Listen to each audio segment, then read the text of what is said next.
alcohol is amazing, you say? Well, it depends on the context. So we are back to Kurzgesagt. In a nutshell, somebody please remind me again what the proper way to pronounce the channel's name is, but I've reacted to them several times. In fact, I've done a lot of, I'm just getting started with this channel, which is where I do other reactions aside from the music.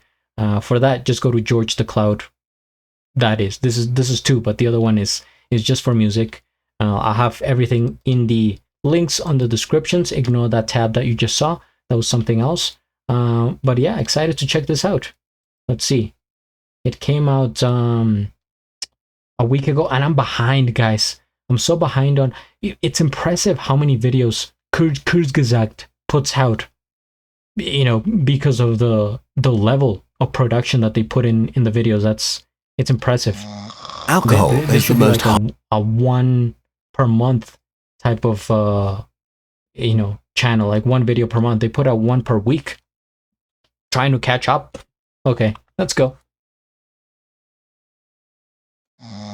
Alcohol is the most harmful substance on Earth. Every year, it kills more people than terrorism, wars, homicides, and car accidents combined. Wow. It injures tens of millions in accidents, violence, and crime, while keeping hundreds of millions trapped in disease. If it didn't exist already, inventing it today would be unthinkable. And yet, more than 2 billion people drink. Most of us can't imagine a barbecue without beer, a wedding without wine, or a fancy soiree without champagne. We have a drink at the weekend because it's the weekend, but also after work, when we're stressed and when we're relaxed, sad and happy, at home and outside. Alcohol is like every situation requires alcohol. Kind of a paradox. Why do we cling so much to the thing that harms us the most? most? Do it. You after one drink. Alcohol is a biological weapon that yeast produces during fermentation to wipe out its competition. In alcoholic drinks, it's mixed with water and flavored with everything from fruits to caramel. With just one sip, sextillions of alcohol molecules flood your stomach and small intestine. From there, they head to your liver, your primary detox center, and to other organs like the brain. But your liver can only process about one sip of beer every 5 minutes. So unless you drink really slowly, it will become overwhelmed while an ever-growing swarm floods your brain. Here's where the chaos begins. The legion of intruders fills your brain and starts messing with neurotransmitters and receptors. Their sabotage is so complex that scientists aren't fully sure yet about all their mechanisms.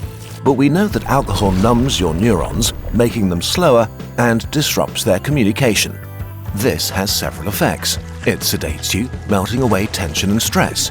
It stuns your prefrontal cortex, your center for decision-making and self-control, making you more disinhibited and prone to say or do things that you normally wouldn't. I just had to reduce the resolution a bit. And it releases endorphins, feel-good molecules deeply tied to human connection. The chemicals that we produce when we laugh, sing, or dance with others, and which help us turn fleeting moments into shared memories. So, after a drink or three, the world doesn't only feel lighter, it feels lighter with others. The invisible walls of insecurity around us begin to soften, and you find yourself becoming a little more you. Less afraid to talk, laugh, sing, or share joys and sorrows. Yeah. Conversations flow easier, smiles last a little longer, and strangers can become friends or lovers more easily.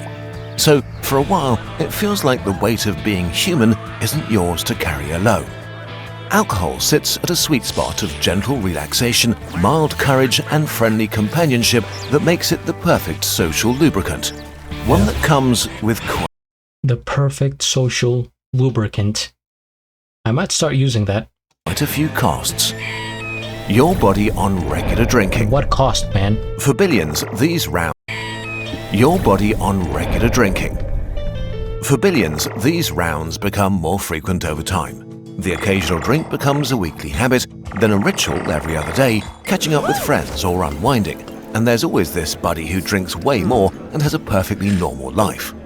But as the rounds add up over years, the damage builds up. The alcohol molecule can dissolve in water and fat, which allows it to invade almost every cell and tissue. And when your body breaks it down, it transforms into acetaldehyde, a chemical that's even more toxic than alcohol itself and that wreaks havoc on your tissues, cells, and DNA. In your brain, this shrinks your neurons and severs their connections, making it harder for different parts of the brain to communicate. As your brain withers, your memories fade, your thinking slows down, and your risk of dementia increases.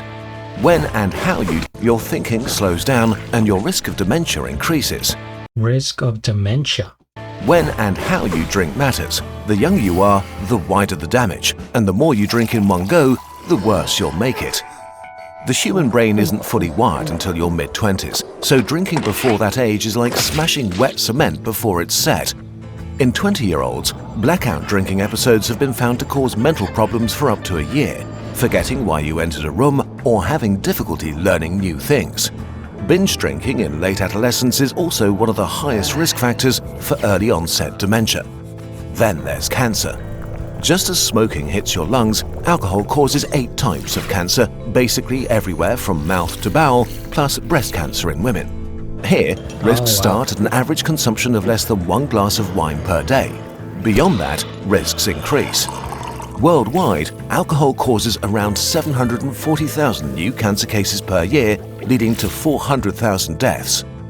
Another victim, cancer cases per year, leading to 740,000, and out of those 400,000 die, more than half. 100,000 deaths. Another victim is your liver. Alcohol disrupts fat metabolism, causing fat to build up in your liver cells.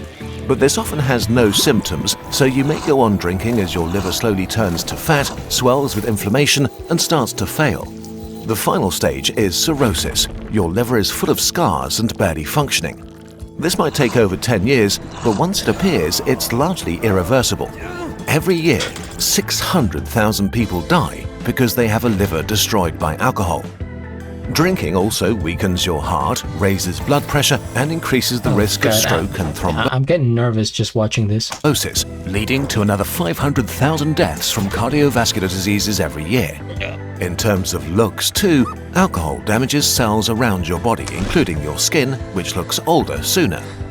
And not only does alcohol contain a lot of calories itself, it also makes many people very hungry. Drinking is a huge source of weight gain and increases the risk of obesity, opening the door to a cascade of other health problems.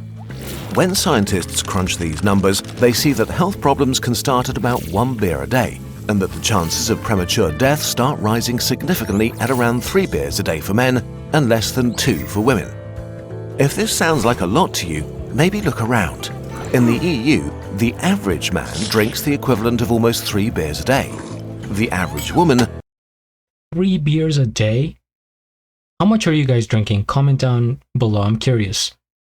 I drink not even, I would say 3 beers every 2 weeks, around there. Almost 1. Similar figures apply to much of the world, especially the West. There's no other drug we consume that gets so close to the edge of harm. It isn't only that gets so close to the edge of harm. It isn't only your body. Alcohol is unique for another reason: its unmatched ability to destroy others. Alcohol causes a staggering amount of accidents. The numbness and disinhibition of a few drinks can morph you into a clumsy critter eager to take really stupid risks on a balcony, at sea, or on the road.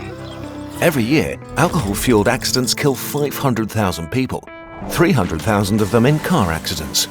But more than half of the people who died in those crashes didn't drink. They just died because someone else did. Alcohol is also one of the major causes of violence, from fights in the pub to domestic abuse, other brutal assaults, and murder. Figures differ by country, but essentially 50% of all violent crime and sexual assault is committed by drunk offenders. Each year, alcohol-fueled crime kills about 100 committed by drunk country, but essentially 50% of all violent crime and sexual assault is committed by drunk offenders. 50%, half of all crime and sexual assault in the world is committed with alcohol. Wow. Or by people being drunk. I didn't think it would be that high. So if we were to, just cancel alcohol or like erase it completely, then 50% of crime in the world would go away. Of course, it's not going to happen. It's impossible, but just thinking about it. Each year, alcohol-fueled crime kills about 100,000 people. That's a city like Pisa being massacred every year by a drunk mob. And then you have all the non-lethal victims. In England alone, 500,000 adults are injured every year in accidents caused by drunk people. Another 800,000 get hurt in violent attacks by drunk offenders. Zoomed out to the rest of the drinking world, this means that every year dozens of millions are physically harmed by someone else's drinking.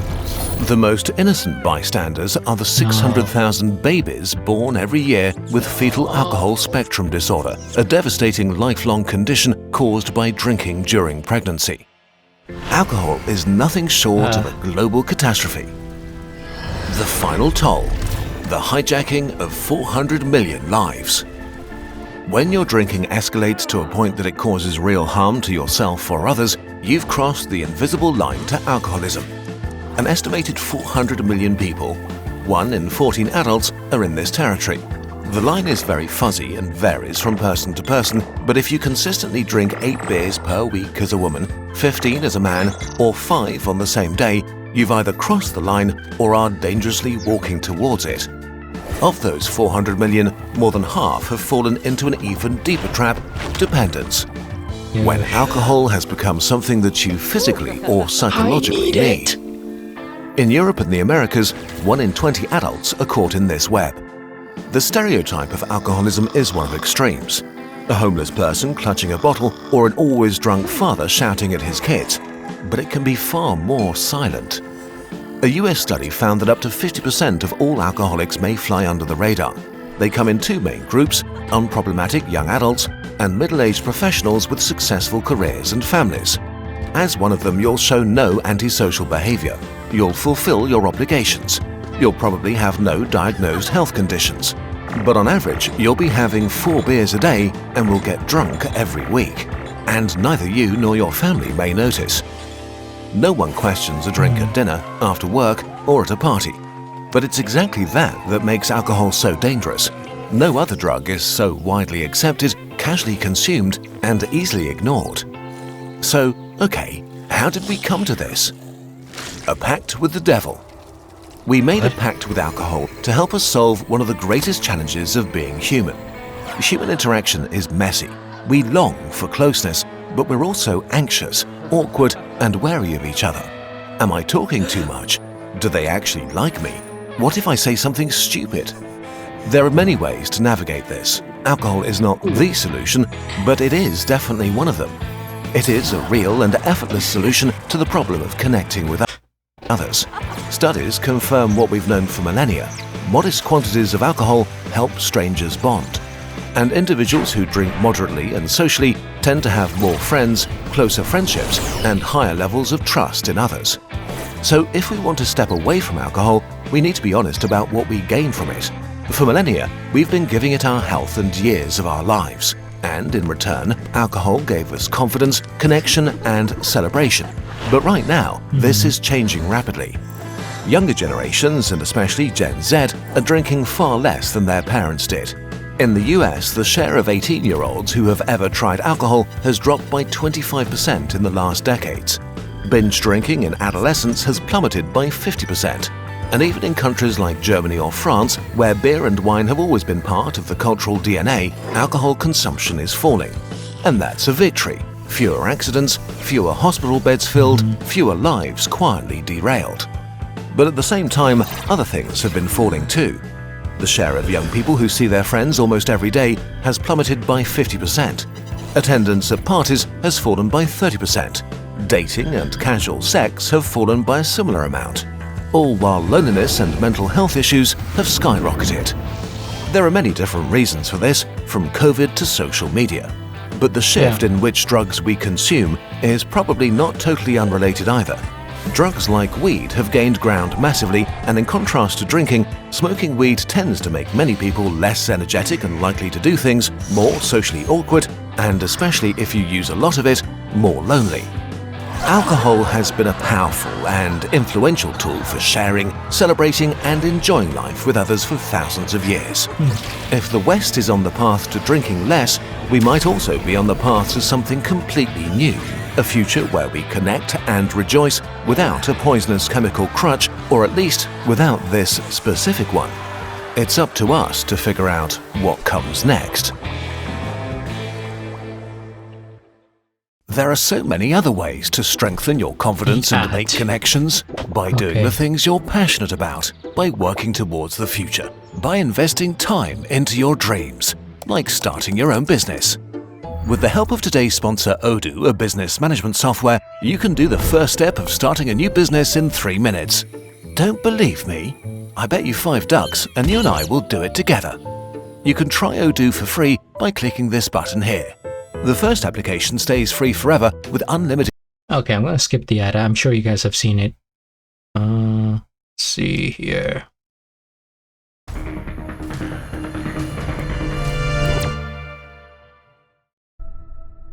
Yeah, I mean, I've seen the ad, but okay. First things first, we hit the like. I am subscribed and have a link of the original video down in the description below. I didn't know alcohol consumption had gone down that much by such a huge percentage. I think they said in the UK almost like 30% it was from past generations, which is insane. Since 1976. Oh well, attendance at parties. So dating, yeah.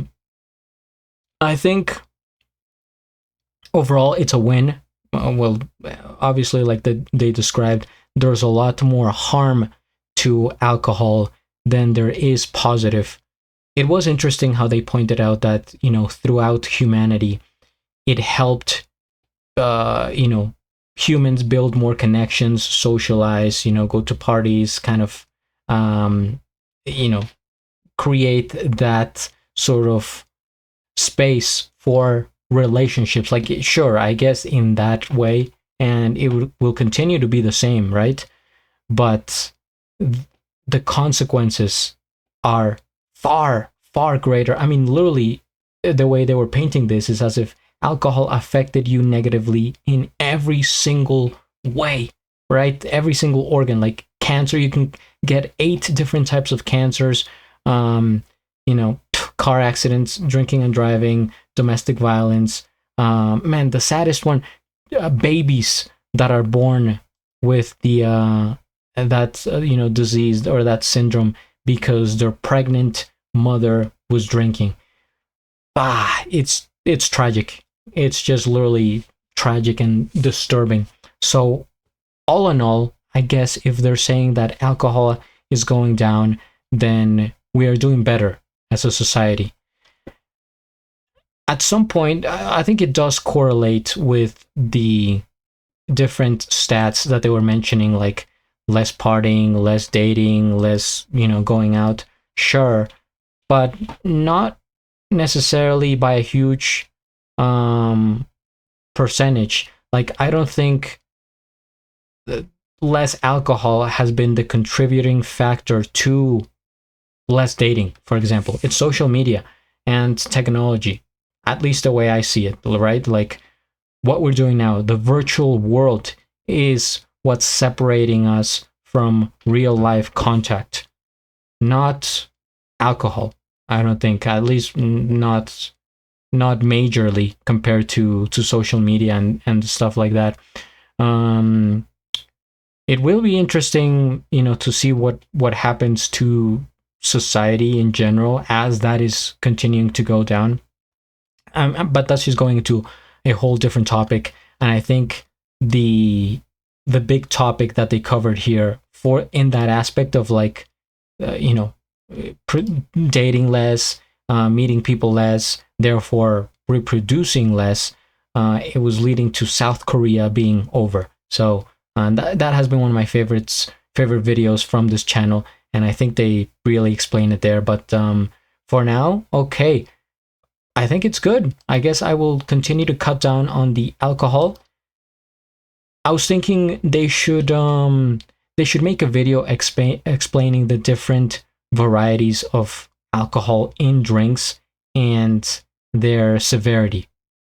Like, for example, what's the difference between drinking beer and drinking wine, or drinking rum or whatever, or like hard liquor or something like that, and how that affects your body and your health. Like, what's the most dangerous and what should you avoid, stuff like that. What is the safe dose of each one, or intake.